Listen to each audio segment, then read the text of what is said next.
Voyons maintenant ce que sont les fiches de stock et comment elles sont remplies. Donc les fiches de stock sont souvent tenues par des responsables du magasin de l'entreprise. Donc le magasin, c'est le gestionnaire de l'entrepôt. Et donc le magasinier, qui est responsable de surveiller les quantités, il va remplir une fiche sur laquelle sont précisés différents éléments. Je vous affiche ça ici en dessous. Donc vous avez une dénomination de l'article, les renseignements quant à son fournisseur, l'emplacement éventuel avec des numéros de rayon, etc.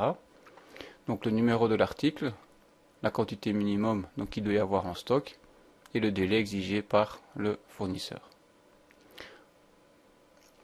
En dessous, nous avons différentes lignes avec des dates qui renseignent les différents mouvements de stock à l'entrée, à la sortie.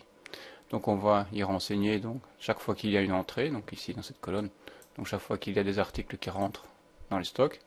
Ici, chaque fois quand des articles quittent le stock, et alors ici la quantité. Donc ce système permet de connaître à tout moment, par exemple le 22 du 7, on sait qu'il y a 10 300 articles. Voilà. Il y a différentes méthodes de valorisation des stocks, puisqu'ici nous n'avons que des quantités.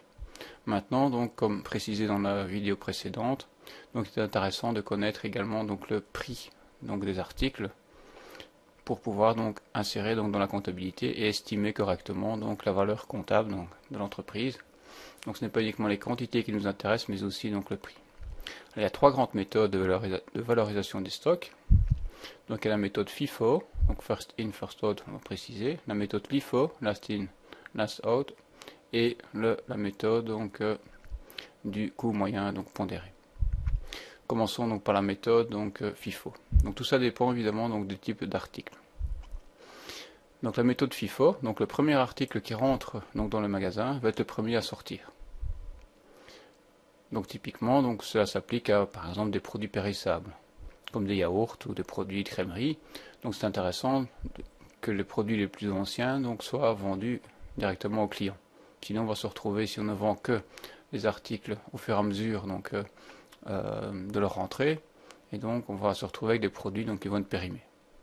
D'où j'imagine que vous avez déjà certainement vu, ou peut-être même travaillé dans un magasin, où vous êtes chargé d'aller rechercher les produits derrière pour les remettre devant en fonction de la date de péremption, de façon à ce que le client puisse acheter et prendre le produit devant.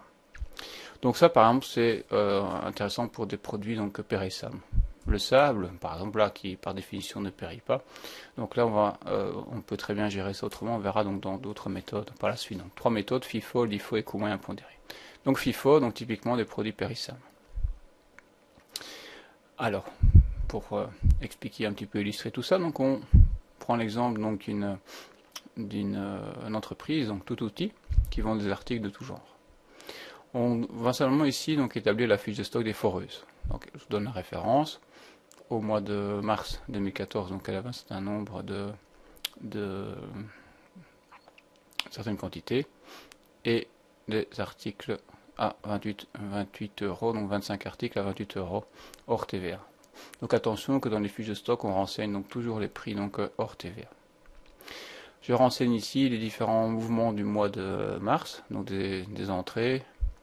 Donc chaque fois évidemment quand il y a une entrée, le prix peut varier, comme on voit ici, en fonction du prix fournisseur.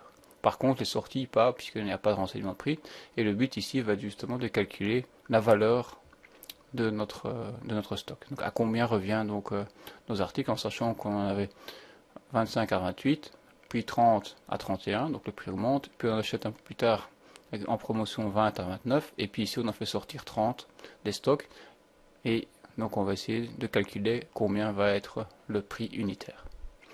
Attention, ce n'est pas le prix de vente au client, donc là c'est tout à fait autre chose. Donc bien sûr qu'on va vendre nos articles en fonction du type de produit, une fois et demi, deux fois, trois fois plus cher, ça dépend un petit peu des marges qu'on fait, entre 20% et 300% de marge. Alors, on va commencer par remplir la fiche, ici, la fiche de stock. Donc comme précisé, on va renseigner, là il s'agit d'une foreuse. Voilà. La référence, ça c'est précisé dans l'énoncé. Et alors ici, on va venir renseigner les différents éléments, le 2 donc du 3, il y avait donc autant d'articles, ainsi de suite. En commençant bien sûr par ne pas oublier le stock initial de 25 articles à 28.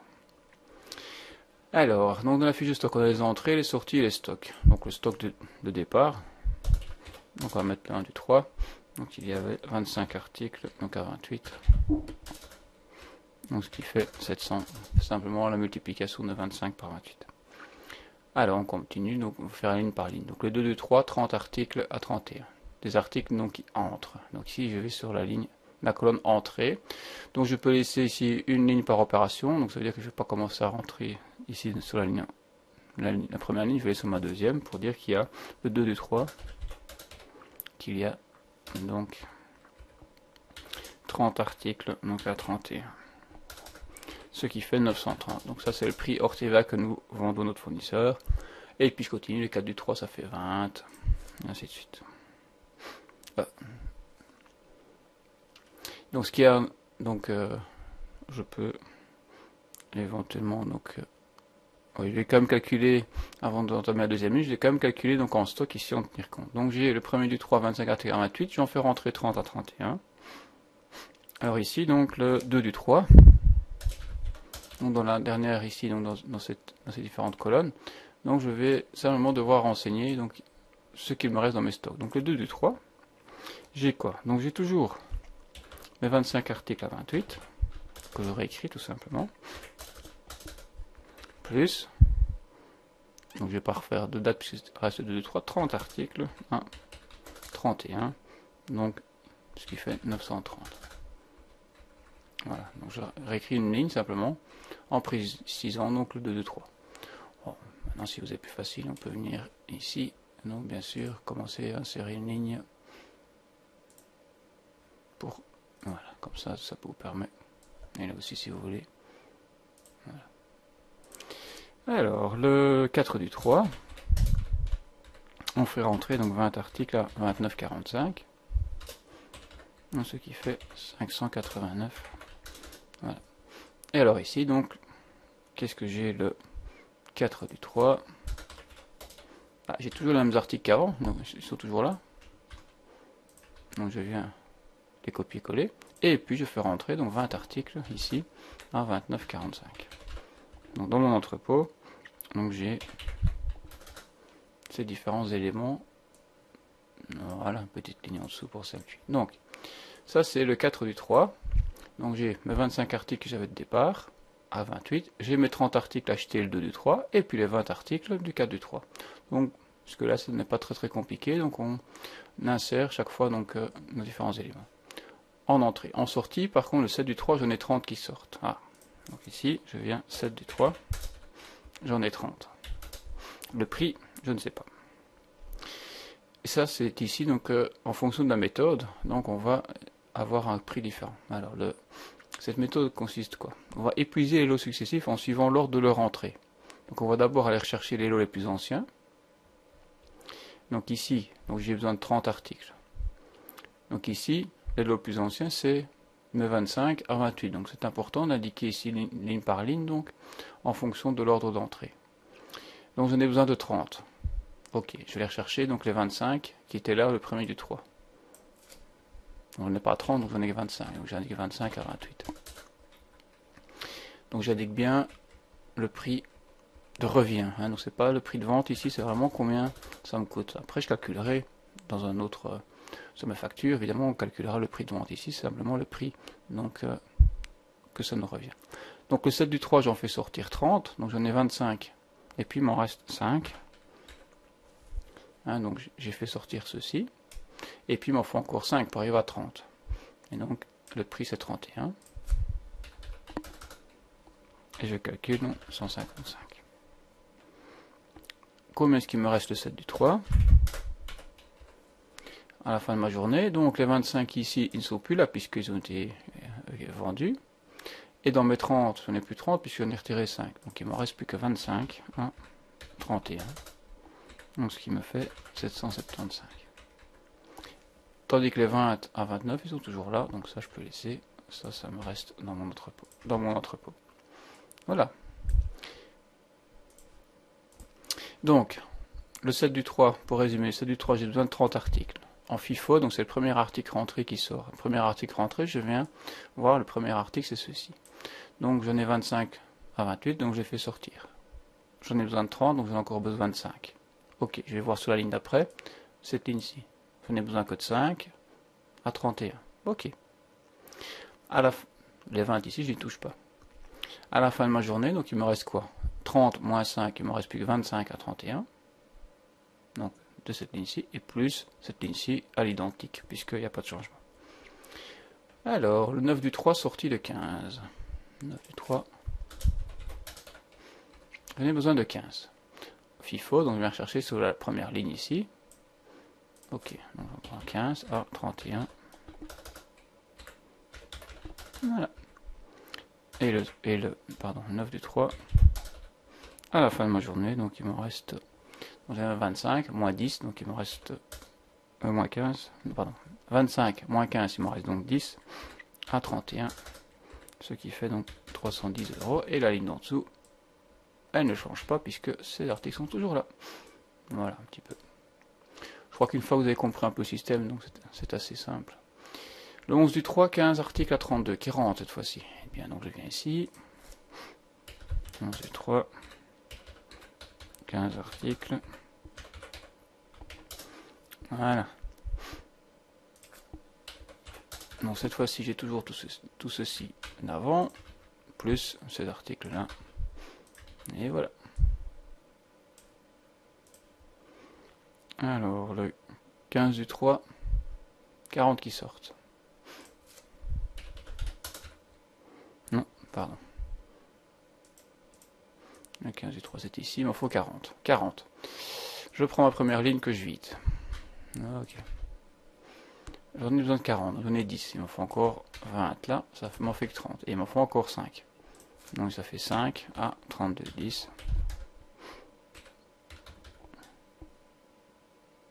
20, 30, 40, j'ai combien 40.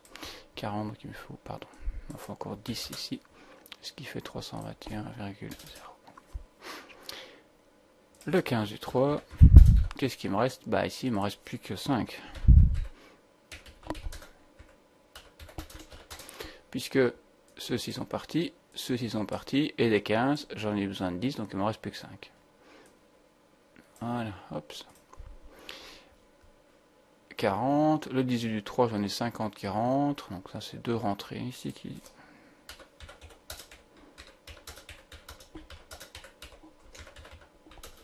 Donc ça c'est simple, donc tout ça, ça reste. Ceux-ci, ils sont là, et la date là.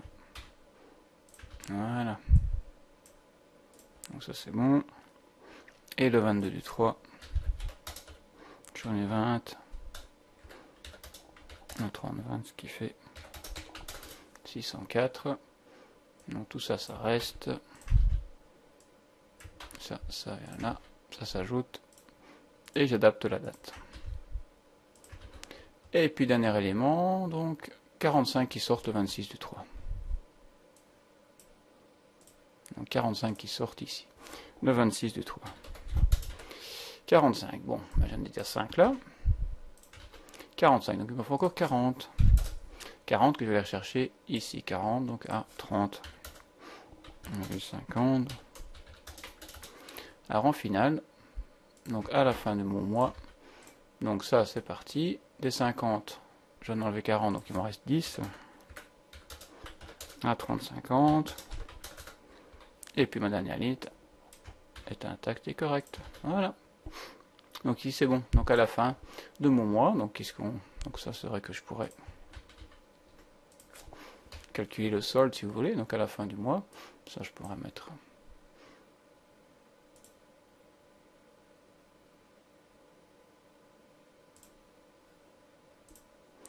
Donc ici, je pourrais prendre mes cases. Donc à la fin du mois, donc il me reste quoi? Donc 10 et 20. Donc il me reste donc ces articles-ci, donc il m'en reste donc 30 à la fin du mois pour une valeur en stock donc de 909 €. Voilà. Donc ça c'était la première méthode, donc en FIFO. La méthode LIFO, last in first out, donc là c'est un petit peu l'inverse, donc c'est le dernier entré qui est le premier sorti. Donc, dernier article qui rentre dans notre entrepôt, et c'est le premier qui sort. Donc on est toujours avec notre foreuse, la référence toujours 5642. Alors les entrées ici, je peux faire du copier-coller puisque ça ne changera rien du tout. Nos entrées sont les mêmes, bien sûr. Quant au... Et celle-ci est bonne aussi, puisque c'est ce que j'avais au départ.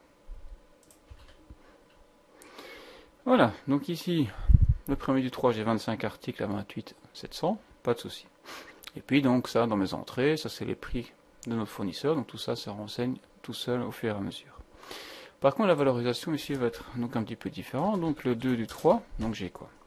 J'ai toujours mes articles qui étaient là précédemment, plus tout ceci qui rentre, ça à nouveau, il n'y a pas de changement. Alors, on va peut-être mettre du quadrillage comme ça sera plus facile pour visualiser les choses.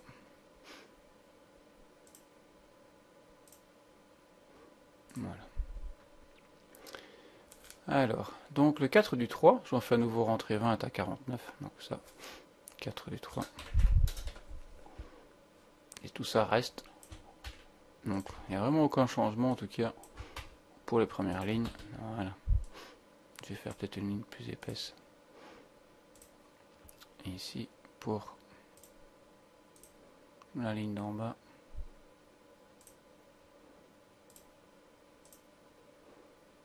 Et puis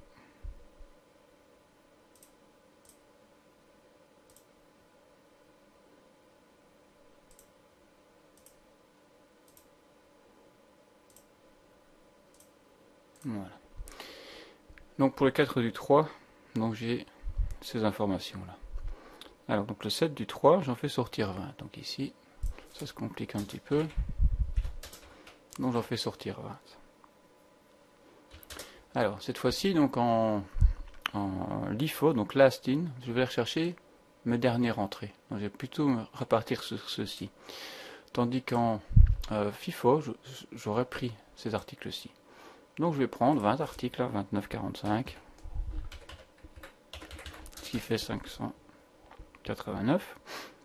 Donc j'en ai besoin de 20. Il faut prendre mon énoncé, donc c'est 20. Pardon, j'ai besoin de 30. Et plus, donc 10 articles. 1, 31, 310. Ça c'est le 7 du 3. Donc qu'est-ce qui me reste à la fin de ma journée? Donc mes articles ici, ils sont toujours là. Les 30 articles à 31, bah, il y en a 10 de partie, donc il ne me reste plus que 20 à 31. Donc, ce qui fait... Voilà. Et puis c'est tout. Puisque les 20, ils sont partis ici. Voilà, donc...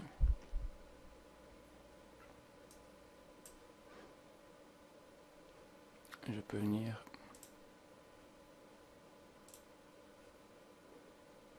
remettre... Voilà, c'est pareil comme ça. Alors, donc le 9 du 3, j'ai besoin de 15 articles. 15 articles. Donc je viens chercher, donc ici à la fin, donc de mai à 31, puisque c'est du LIFO, donc le dernier rentré qui sort. Donc je viens chercher sur ma dernière ligne, donc ici. Alors, donc le 9 du 3, il me reste ça, pas touché. Et ici, donc, il me reste plus que 5 à 31, ce qui fait 155. Voilà.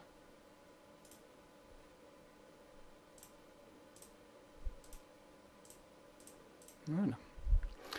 Alors, donc, le 11 du 3, bah, il y en a qui rentrent. Ça ne change pas. Ça, c'est assez facile, hein, quand tout ce qui est rentré. Donc, ça, il n'y a pas de changement. Bon. Voilà. Donc pas de changement, plus ceci qui rentre. Donc ils viennent simplement s'ajouter ici en dessous. Voilà.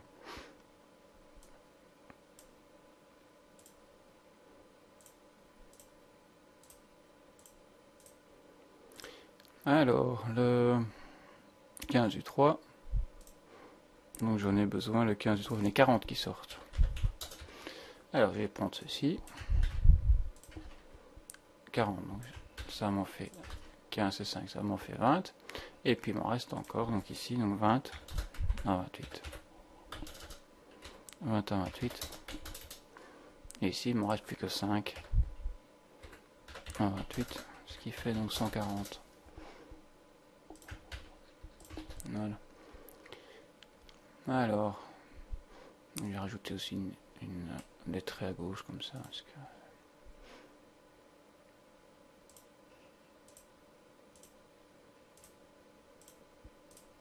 Voilà, et ici aussi, comme ça, vous pouvez... Hop. Voilà, comme ça va mieux. Alors, donc ici, le 15 du 3, c'est bon.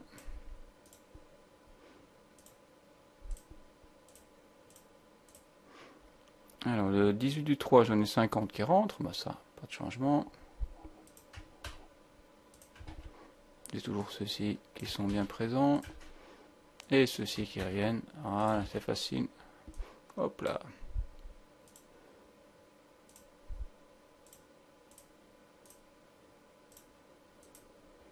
Alors, le 22 du 3.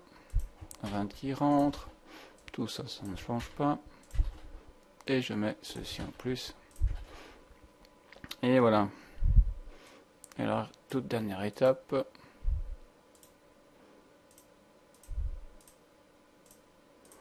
C'est donc le 26 du 3, 45 qui sortent. 45 qui sortent. Le 26 du 3. 45, donc je vais prendre ceci. 45 et plus ici, donc 25 à 30, 20, ce qui fait 762,50. Qu'est-ce qui me reste? Ceux-ci sont toujours là. Des 50, j'en ai besoin de 25, donc il m'en reste 25 à 30, 50, ça fait 762,50. Et à la fin du mois, donc j'ai un petit aligné à droite. À la fin du mois, donc j'ai toujours bien 30 articles, évidemment. Il n'y a pas de raison que d'une méthode à l'autre ça change. Donc ici, j'en ai toujours bien 30, comme dans la méthode précédente. Il n'y a aucune raison que ça change. Par contre, 909 ici, donc là on peut avoir des différences, puisqu'ici, mes stocks, ils valent donc 7, 800, 900 et 250. Donc là, j'ai une variation dans le montant des stocks. La quantité, pas, mais le prix, oui. Deuxième méthode, donc, l'IFO. Voyons maintenant la méthode du coût moyen pondéré. C'est une méthode très classique, donc surtout dans les grandes surfaces. Donc ici, au fait, donc chaque fois qu'on va acheter des nouveaux articles, on va calculer une moyenne. C'est un petit peu plus fastidieux que précédemment, puisque ici, donc on pouvait simplement donc noter ligne par ligne. Mais maintenant, c'est la méthode la plus naturelle. Vous devez faire la moyenne, vous allez voir, c'est assez simple. Donc je vais refaire mes hachures comme ça. Vous aurez tout ça. Voilà, c'est trop épais ça. Une hachure simple. Voilà. Ici, mettre ça à gauche.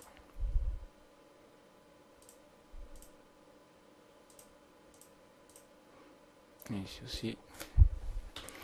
Voilà, puis on est parti. Donc cette fois-ci, donc le 2, je reprends toutes ces lignes ici.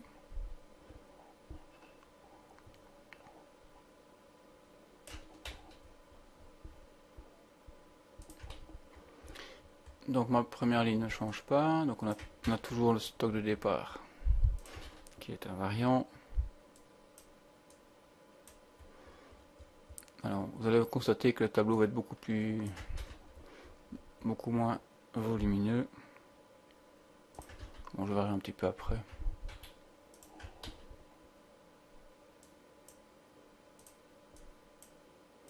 Pour compléter ça. Mais...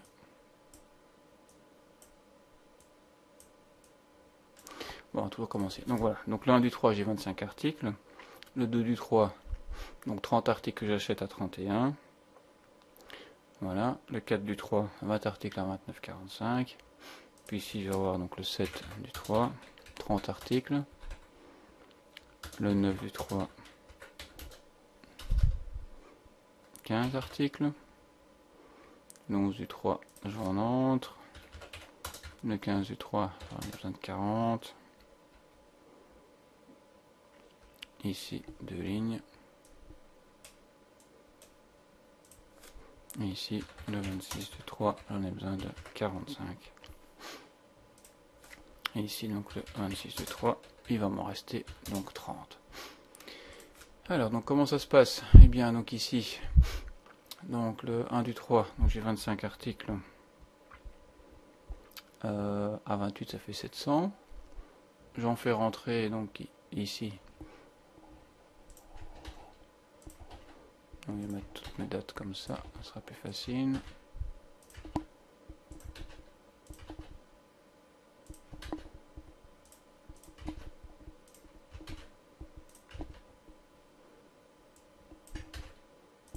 Voilà.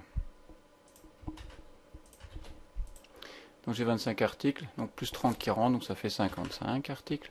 55 et 20 qui rentrent, donc ça fait 75 articles. 75 articles et 30 qui sortent, donc ça m'en fait 45. 15 qui sortent, ça m'en fait 30. Plus 15 qui rentrent, ça fait 45. Il m'en reste 5. 5 et 55. 55 et 20, 75.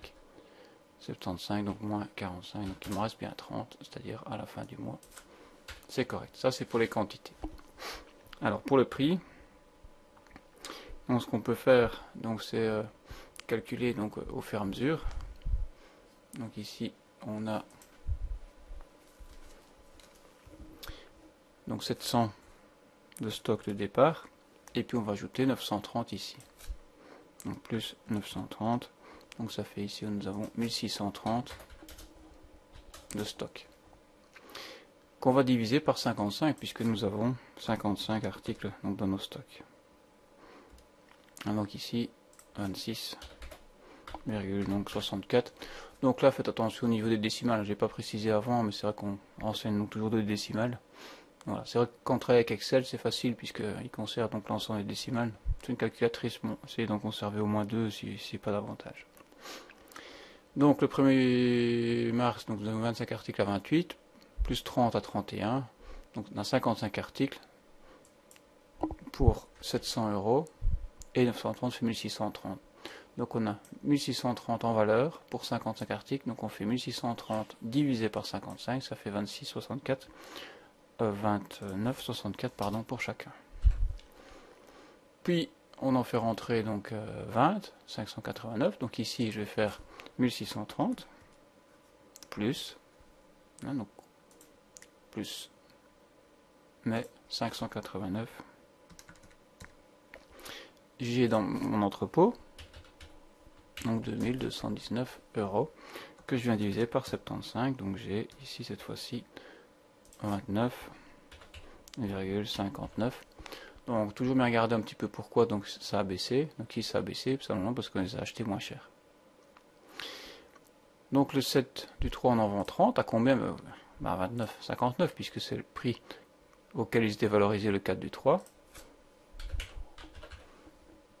Donc je vais garder dans ma calculatrice les décimales, comme ça je peux savoir que ça fait 887,60. Et je viens comme ça soustraire. Il me reste ici donc 1331,40 que je divise par 45 pour vérifier, mais j'ai bien 29,59. J'en ai besoin de 15, c'est toujours à ce prix-là évidemment. Donc fois 15. Et donc ici ça fait 443,80.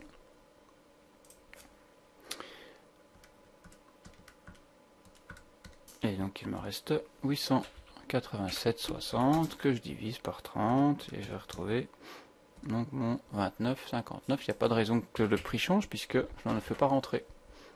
Cette fois-ci j'en fais rentrer 15. Donc j'ai 887,60 plus les 480,50. Donc ce qui fait ici 1369,10 divisé par 45. Donc j'ai 30. Cette fois-ci les prix ont dépassé les 30. Pourquoi? Parce que j'en achète à 32 €, donc c'est-à-dire beaucoup plus cher. On en vend 40 à ce prix-là, donc à nouveau. Donc c'est assez simple aussi comme méthode, une fois que vous avez compris. Voilà. Et cette fois-ci, donc ici, il m'en reste donc 152. 152,12 pour 5. Donc ce qui fait 30. C'est normal, 30,42. J'en fais rentrer pour 1525. Plus 152,12. Donc ce qui me fait 1677 pour 55 unités. Je divise par 55 et donc maintenant, à nouveau, les prix sont en augmentation à 30,49. Ici, j'avais 1677,12 € plus 604 que je fais rentrer. Et donc, je suis à 2280,12 pour 75, donc divisé par 75. Donc, ça fait 30. Cette fois-ci, une petite baisse des prix. Donc, je les ai eu en promotion. Et je les vends à ce prix-là.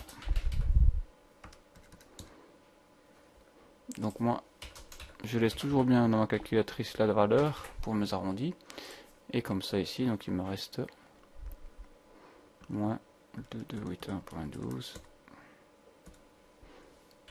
912,45 pour 30 unités, donc ce qui fait bien 30,40 30,41. Donc troisième méthode, donc ceci, donc c'est la finale cette fois-ci, donc 30 unités c'est normal comme dans les donc 30 unités aussi, 902,50 comme valeur, 909, 902,50 et ici 912,45. Donc ici on a un prix donc qui est donc légèrement supérieur au reste. Donc c'est absolument pas pour ça qu'on fait du bénéfice ou quoi que ce soit. Simplement une méthode de valorisation. Simplement aussi donc notez bien que en finale, donc dans le résultat comptable de l'entreprise, donc il y a une variante en fonction de la méthode choisie.